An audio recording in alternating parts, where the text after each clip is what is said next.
안녕하세요. 화목한 예배에 오신 여러분 환영합니다. 기도하겠습니다.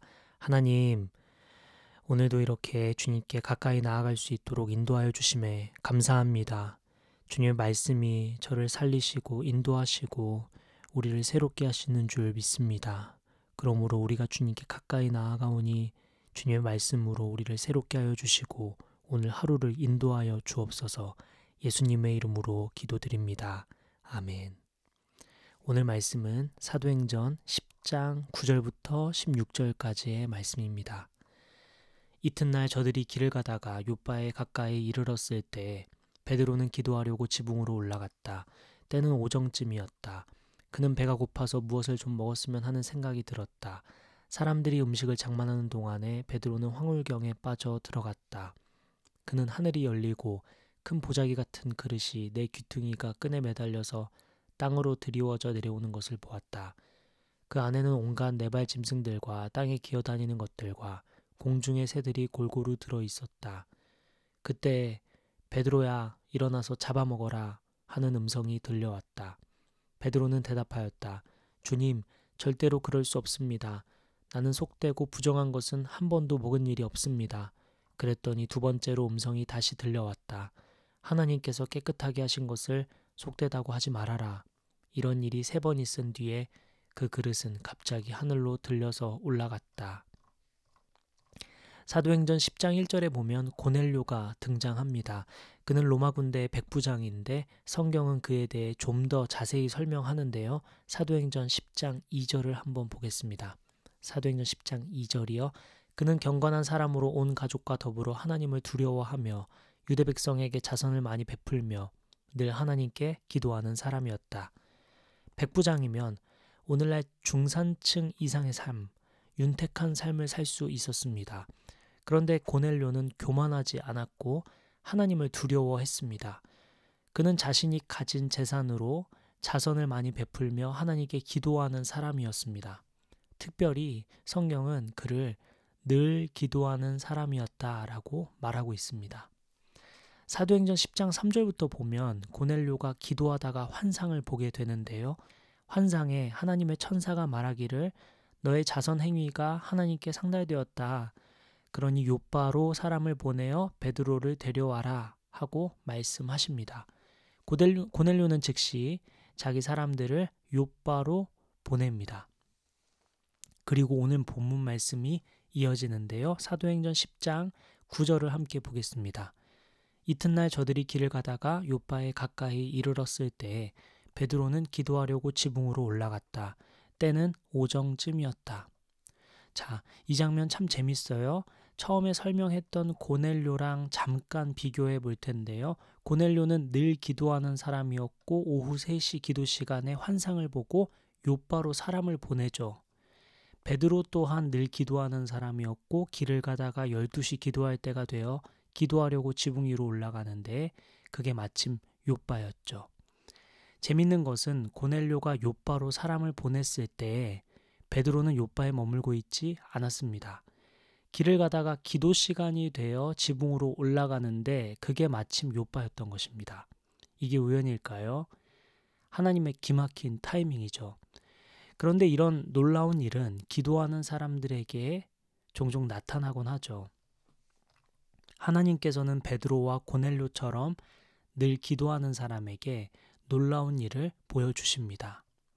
사랑하는 여러분, 기도하고 싶어서 이 영상을 클릭한 여러분, 하루 일과를 시작하기 전 말씀과 기도로 시작하려고 들어온 여러분, 지금처럼 이렇게 주님을 의지하십시오. 하나님께서 고넬료와 베드로에게 놀라운 일을 행하신 것처럼 주님께 가까이 나아가는 여러분 인생에도 놀라운 일을 행하실 줄 믿습니다. 여러분 이것을 믿으십니까? 아멘이시죠? 믿기에 여기 오셨죠? 저도 믿음으로 주님께 나아갑니다.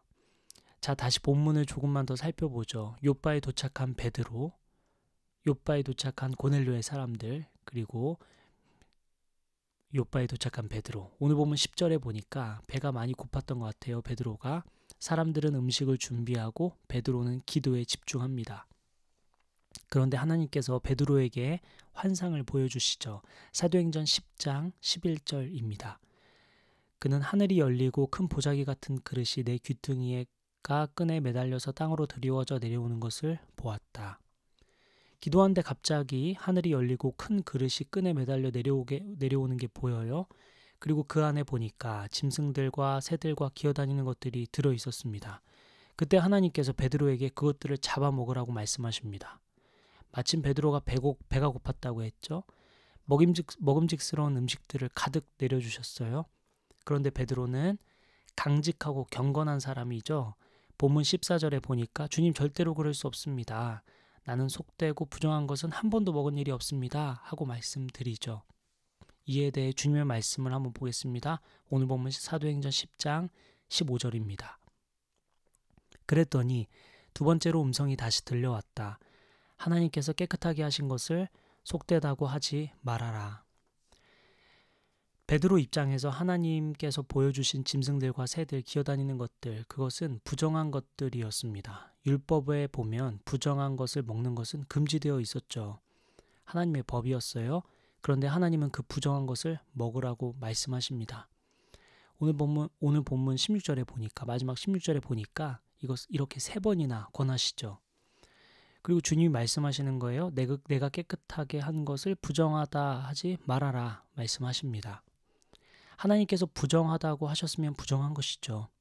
그런데 하나님께서 다시 깨끗하다고 하시면 그것은 깨끗해지는 것입니다. 하나님께서 깨끗하다고 하시는데 무슨 자격으로 부정하다고 평가할 수 있습니까? 베드로를 보면 웃기죠. 하나님께서 부정하다고 한 것을 철석같이 믿고 따랐으면 하나님께서 다시 깨끗하다고 말씀하시면 철석같이 믿고 따라야 하는 것 아닙니까? 하나님은 오늘 이 말씀을 우리에게 왜 주셨을까요? 사람은 누구나 죄인이죠. 모두 죄인입니다. 이 말씀 앞에 서 있는 저와 여러분은 지독한 죄인이죠. 더럽고 추악하고 소망 없는 죄인입니다. 그런데 이러한 우리를 주님께서 불쌍히 여기시고 우리의 더러운 죄를 해결하시기 위해 십자가에 달려 죽으셨습니다. 그리고 예수님은 부활하시죠. 이제 예수님이 길이요 진리요 생명임을 믿는 자는 예수님과 함께 죄로부터 죽고 그리고 예수님과 함께 다시 새롭게 부활하는 것입니다. 그런데 예수님을 믿으면서도 아직도 자신을 정죄하고 미워하고 자신을 믿어주지 않고 무엇보다 소중한 나 자신을 사랑하지 못하는 사람들이 있습니다. 주님이 말씀하시죠. 내가 깨끗하다 한 것을 부정하다 하지 말아라. 주님은 저와 여러분을 깨끗게 하셨습니다. 여러분을 더럽다고 하지 말아야 합니다. 오늘 하루는 나의 죄와 나의 연약함, 나의 부족함, 나의 약함, 나의 악함, 나의 더러움을 묵상하지 말고 오늘은 나의 사랑스러움, 나의 존귀함, 나의 특별함, 나의 아름다움, 나의 가능성, 나의 잠재력 등을 묵상합시다. 하나님께서 나를 새롭게 하시고 멋지고 아름다운 나를 하나님께서 어떻게 쓰실지 기대하며 하루를 보냅시다. 우리 기도할 텐데요. 하나님, 고넬료와 베드로처럼 늘 기도하는 사람 되어 주님의 놀라운 일들을 보는 귀한 삶 살도록 인도하여 주시옵소서. 하나님, 주님께서 깨끗하다는 것을 부정하다 하지 말라고 하셨죠. 주께서 저를 깨끗게 하시고 새롭게 하셨는데 여전히 저를 미워하는 마음이 있습니다.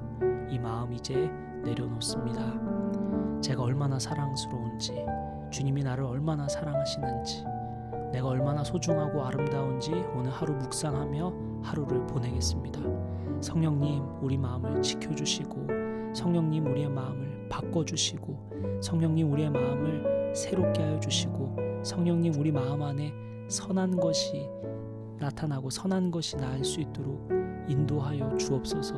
성령님, 오늘 하루 우리 마음을 주장하여 주시옵소서. 우리 함께 기도하며 나아갑시다.